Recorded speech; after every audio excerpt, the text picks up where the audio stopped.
I would like to introduce the first speaker, Miss Mia Amalia, Deputy for Planning and Land Affairs, Nusantara National Capital City Authority from Indonesia. Miss Mia Amalia, the floor is yours.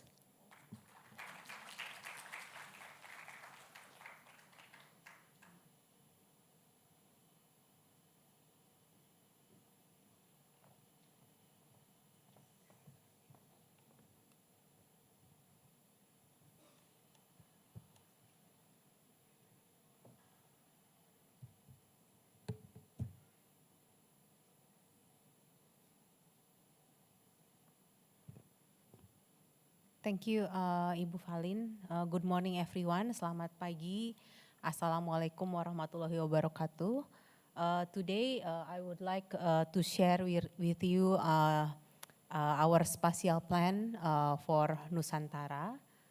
So maybe I can use this.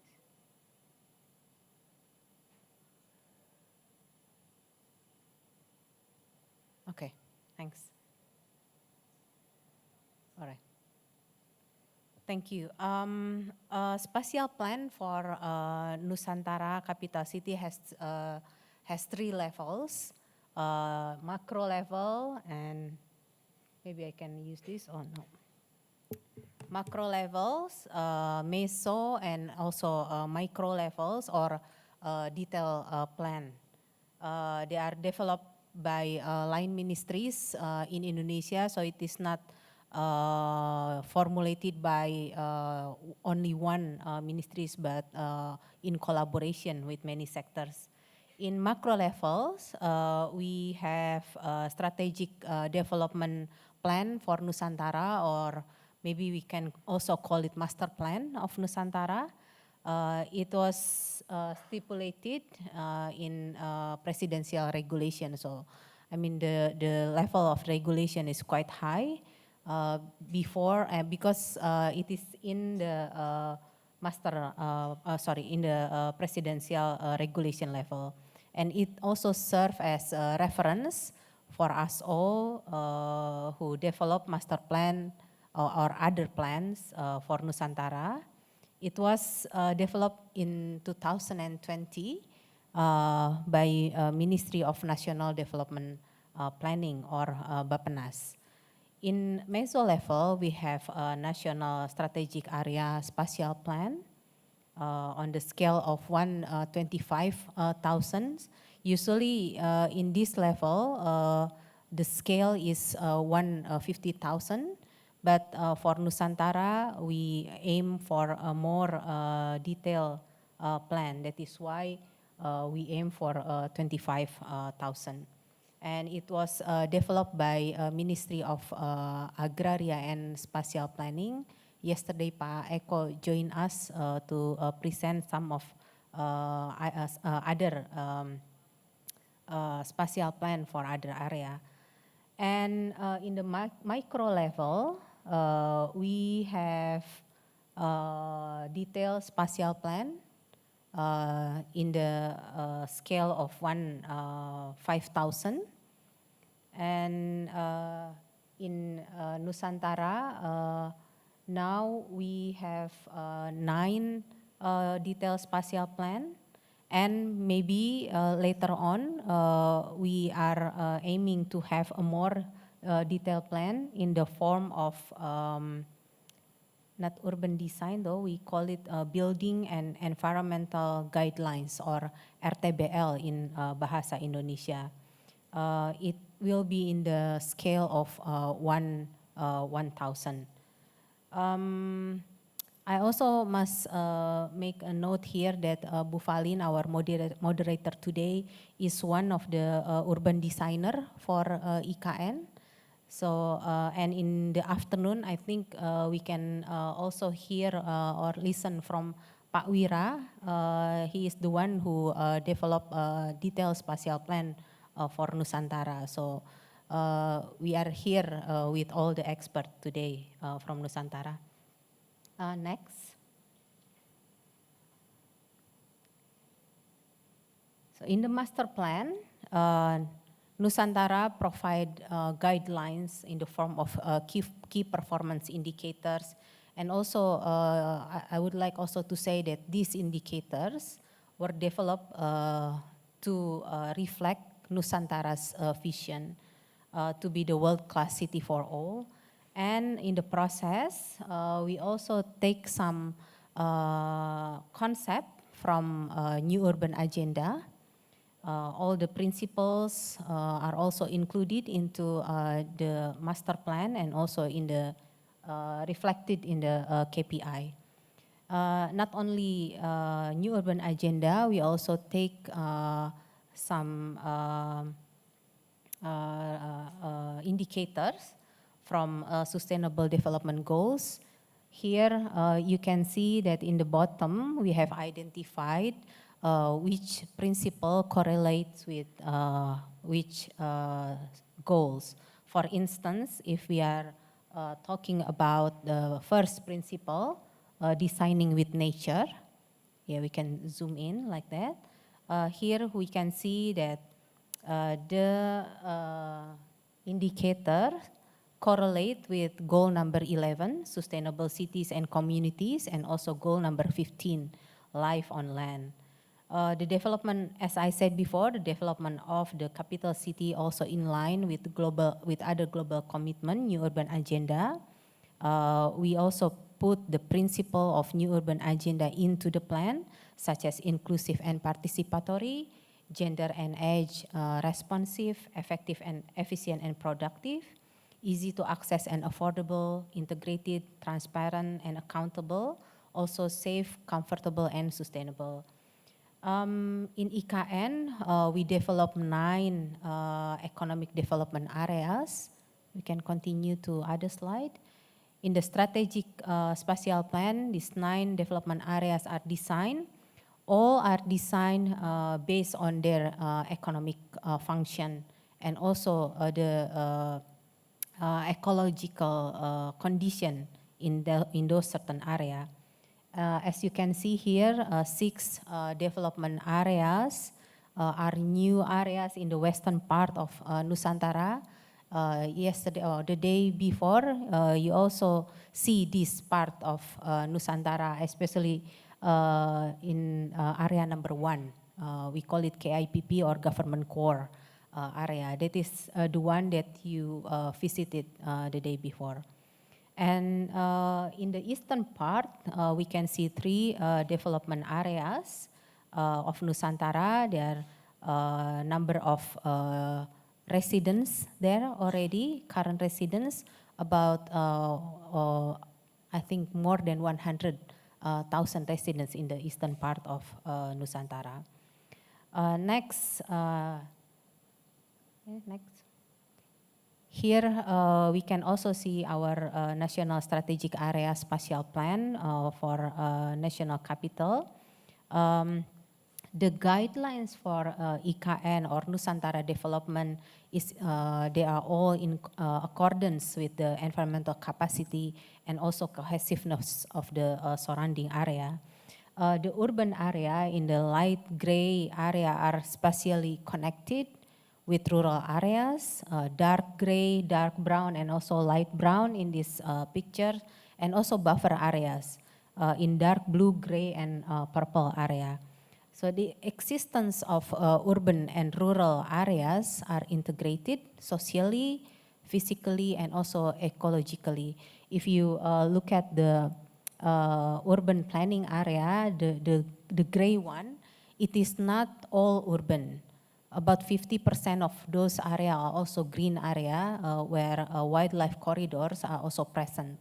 So wildlife from the western part of Nusantara can also travel to the forest park in the center of Nusantara. Next, maybe we can also look into detail the roles of spatial planning to strengthen rural and urban linkages. Rural and urban linkages in Nusantara spatial planning is divided into 3 main areas. The first one is for service node plan. It is an integrated road network to support inter-region social economic activities, and also transportation network plan integrates land, water, and also air transportation to achieve integrated rural and urban connectivity. The next one is protection zone area. As I said, we have this range of protected area, not only in the center part of Nusantara, but also in the western part and some of the eastern part of Nusantara. The green area mostly are protected area and also riparian corridors in Nusantara to protect urban area itself and limit sprawl development in the surrounding areas. Service center location, next, are determined through robust analysis, which include lots of data analysis. Here in the left side, we overlay all the data to find out the most appropriate developable land. So after this type of exercise, we came up with only 25% of developable areas in Nusantara, and 65% of area is planned to be green and blue areas, while 10% of the area is planned as rural area where agriculture and fishery sectors are located. All those 75%, 65% green area and 10% for agricultural land provide economic and environmental support for urban areas. All areas, as I said before, are connected by transportation network system. Next, we can also see how we try to implement 10-minute city principle into the urban areas. So 10 minutes city principle is used as one of the determinant for urban design. In 10 minutes, in 10 minutes in the future, in 10 minutes, using active mobility, future residents of Nusantara can access green corridors, transportation hub, public and social facilities such as schools, clinics, and other maybe markets in 10 minutes using active mobility such as bicycle or walking even. And Nusantara as a 10-minute city also promote transformation of living, focusing on inclusive, smart, collaborative, and also compact development. This is expected to be realized by Nusantara Sustainable Mobility Concept to prioritize non-motorized and public transportation. In terms of design to promote 10 minutes of social facility, public facilities, and also transit hub, each district consists of interconnected vertical buildings as well as collaborative spaces aim to increase social interaction. So high intensity development in Nusantara will be realized by optimizing a variety of intensity to accommodate a compact lifestyle and also create engaging and walkable community, promoting better quality of life, and also public transportation network and also transit nodes to accommodate sustainable mobility and also compact living. Now, what are the strategy for rural development? We highlight some. As we know, cities or urban area provides services to rural center, but rural area also provides inputs to urban areas. So spatial connectivity is a must, but it can only work well when economic activities are planned in accordance with the design. So both rural and urban areas have important roles for Nusantara to achieve Nusantara's KPI and also its long-term important vision.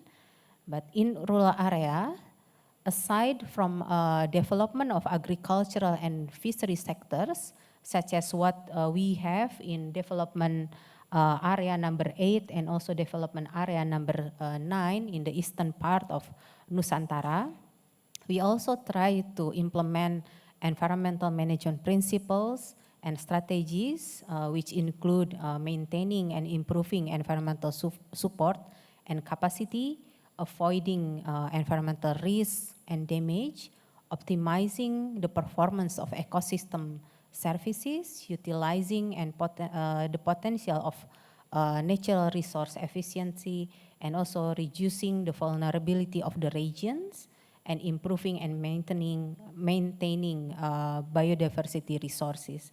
So one very important unit in Nusantara, Deputy for Natural Resource and Environment, now is in the process of finalizing strategy for urban farming, forest, and also soil rehabilitation. Because as you may see from yesterday presentation, in Nusantara we have many plantations and also lots of mining from the past. So in the future in Nusantara, currently we have this nursery for local species, which will be used in the future for reforestation. And for current local people, there are also trainings underway to provide better knowledge in managing green and blue areas of Nusantara in the future. Thank you for the time. I hope I didn't exceed too many minutes. Thanks.